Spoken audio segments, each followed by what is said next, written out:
I want to talk about something spooky and eerie and horrific today. And for those of you finding me for the first time, hi, my name is Zen and I'm an artist and guide.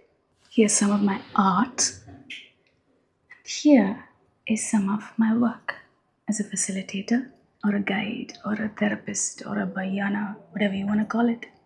Okay, let's get real. Genre X reached out to me the other day and asked me to speak about the eerie, the dark, the shadowy.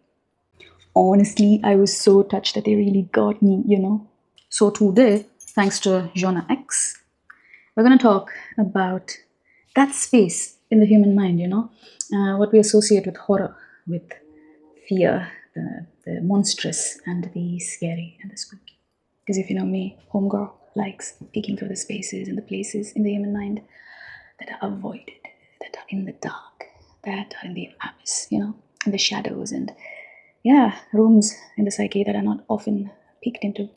And true to form, and well, because they asked me to showcase some new art for a change, I'm gonna create the baseline of my next painting.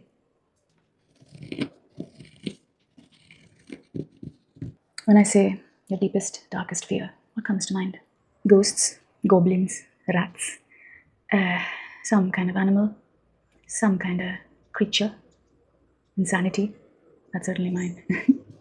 I guarantee you that your darkest fear is not someone else's darkest fear. And instead of facing our fears, we put all of our fears into this one realm and call the realm horror. Perhaps it's our attempt to normalize fear, to do something with it. Why? Here's the secret. Because deep in the human psyche, in the subconscious, we love fear. Fear brings awareness, fear brings adrenaline, and fear brings action. And in case I haven't mentioned it before, there's a veil right behind fear, and once you go through fear, it leads to a realm of massive potential and power. Because, honey, what we're afraid of is linked to what we really, really care about, our highest potential and our biggest form. So we paint and disguise these fears and make them look like monsters, and we're able to laugh about it. We're able to engage with it. We're able to feel fear in some kind of safety. But if you lift that mask and you look past the veil, what you see is just a disguised and masked version of you in your highest potential and power.